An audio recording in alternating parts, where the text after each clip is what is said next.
mi kwa bodo akuno zanglame fifosi ahun Omer.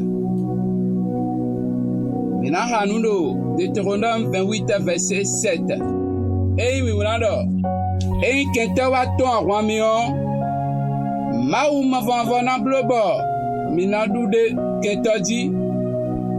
Ei alido kowe yegbon bo wa ton arwamion. Ali tenwewe. Ina hongbon boyi. Ami. Dion mina khore. Ando tache. Kenta debude chite. Mata presentio. Ni jairo Jésus-Christ ici comme. Ami. Alors kenta debude wula. Bamatuan. Bera pache. Ena dunhami. Ei meche. Bamatuan kuno de eja bangba.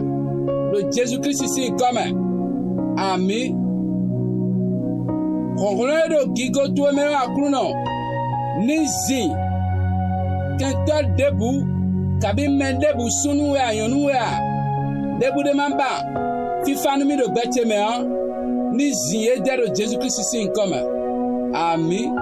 Anda kle me. Beto yanyan leton. Beto dida leton. Debu de do a ijije cheba yenudu uyando Jésus-Christ ici comme. Ami.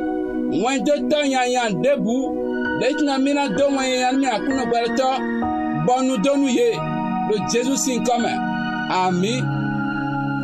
Nous ye bon ali lo poge lobo wa. Ali vovo tenwewe na bon lobo leko. Le Jésus Christ sin comme. Ami. Akuno. Somi sotunte. Le goro tome. Lobo nami ronron. E na ruga keto tireton. Le Jésus Christ sin comme. Ami. Aklum no zanglame fifo elo. Ni dagwenu mimebi. FIFA nui merokolokoton.